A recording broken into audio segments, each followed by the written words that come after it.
This video was sponsored by Meso CNC Controllers.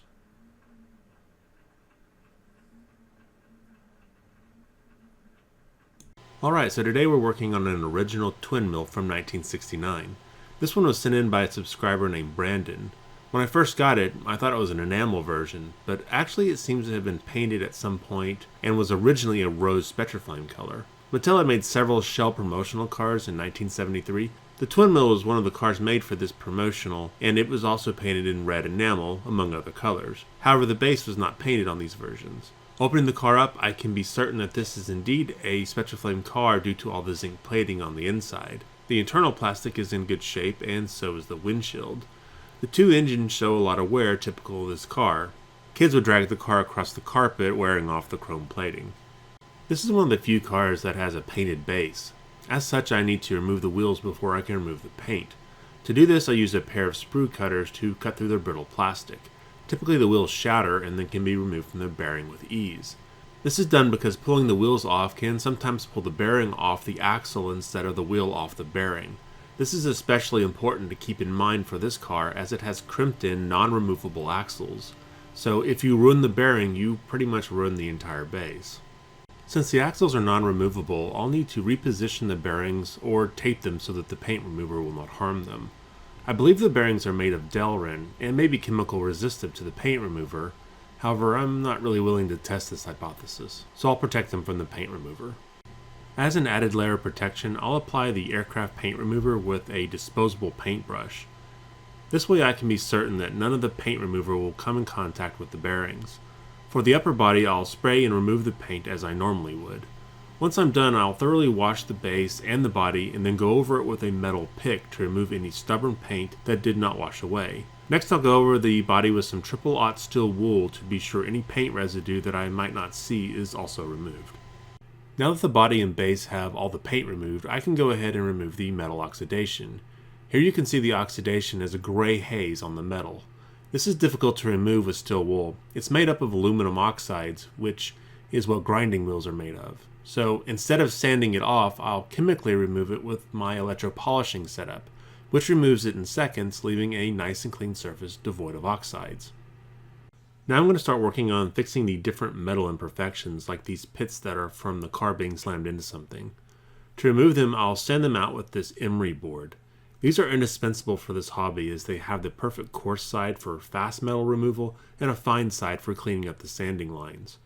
Best part is that they are much cheaper than the expensive sanding sticks that you buy at hobby stores, though I do admit these sanding sticks are much more flexible than the emery boards. While I'm at it, I'll go ahead and clean up some of the flashing issues that have been left on this casting. Flashing is brought up a lot in the comment section of my videos as people ask why I don't remove it every time. The reason I don't has to do with the concept of verisimilitude. Verisimilitude is the appearance of truth. In most cases, I'm restoring the car. Restoring is simply counterfeiting without the negative connotation. If I remove the flashing of a car I'm restoring, then I'm removing an expected imperfection and thus removing the truth, so to speak, of what I'm trying to counterfeit. An easier way to explain this is a forger trying to copy an expensive painting. He has to copy all the imperfections of the painting or risk being found out because the imperfections are expected. The difference here is that the rare expensive painting is not mass-produced by the artist, while these cars are. So you can remove some of the flashing without raising an eyebrow, unlike removing it all, which will be noticed by anyone who's familiar with the casting. So here's the car after all the sanding was done. Again, some small imperfections were left in for reasons just given, but most major issues like the pits seen earlier have been removed. The next step is to zinc plate the metal. This is extremely important for this car as I've done a lot of sanding to the body and base, and if I was to omit the zinc, I would get major discoloration issues under the paint later.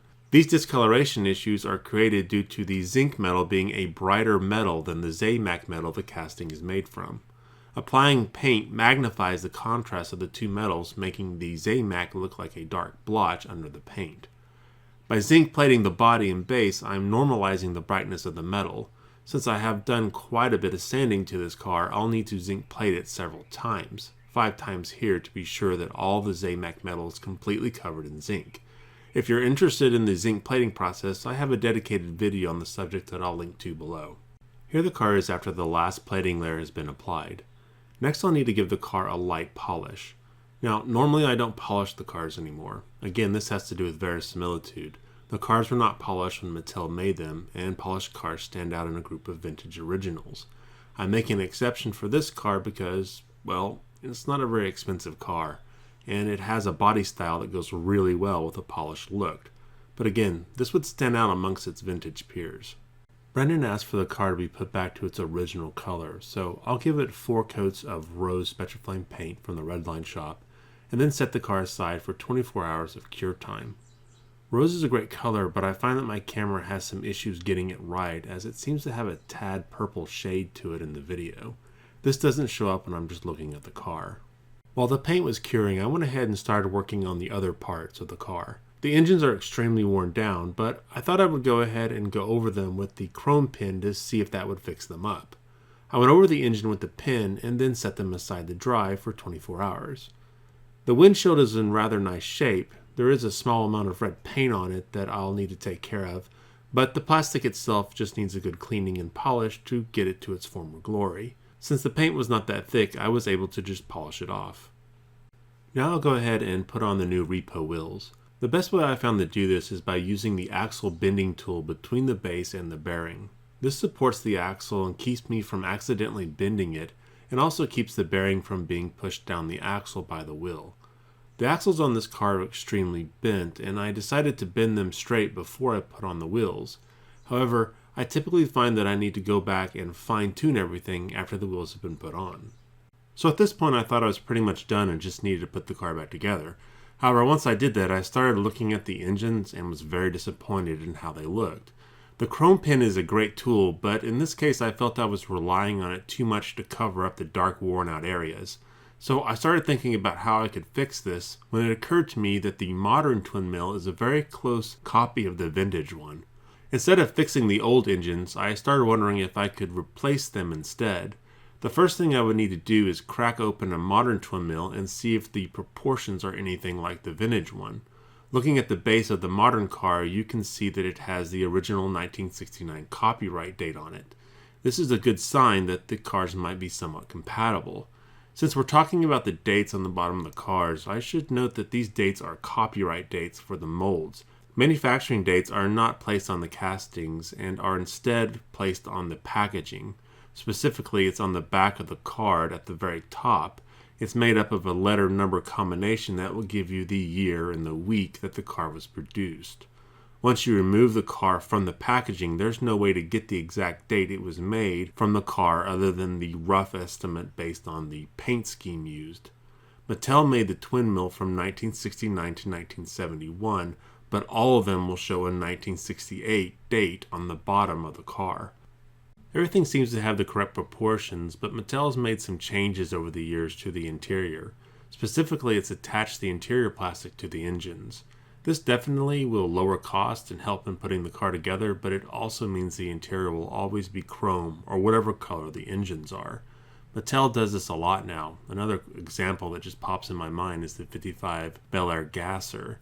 For futuristic cars like this, you can sort of get away with it. For normal cars, it looks pretty strange to have chrome seats. What I need to do is separate the interior from the engines. This is done with a pair of sprue cutters. After the engines have been freed, I need to use my microfiles to clean up the areas between the engines so that they fit between the body and the base. The original engines were separated, but I decided to try and keep the new engines together. This is because the new engines do not have little tabs on them that would help keep them in place. By keeping the engines attached, they were easier to register in the correct positions and should not pop out. It took a while, but eventually I was able to remove enough plastic in the correct areas to get them to fit just like the old ones. With the engines cut out and fitting, I can finally go ahead and put this car back together. Again. And when you see the final version, I think you might agree that the new engines look much better than the chrome pin repaired ones.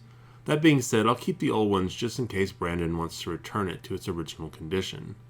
The twin mill is a great iconic Hot Wheels car. It's used in almost all of Mattel's promotional Hot Wheel material. This is both because the car is really cool, but also because Mattel owns the design and doesn't have to pay other manufacturers for its use. As for this particular car, I really like the rose color, and I'm very happy with the engine transplant. The modern engine is an exact copy of the old one as far as I can tell, and I don't think anyone would be the wiser that they're not original. Of course, I'll always be interested in your thoughts on this and any of the cars that I work on, so please leave your comments below. If you like the twin mill and want to see more of it, I have another video devoted to this awesome car, and I'll leave a link to that below. Hey, thanks for watching, and I'll see you again next time.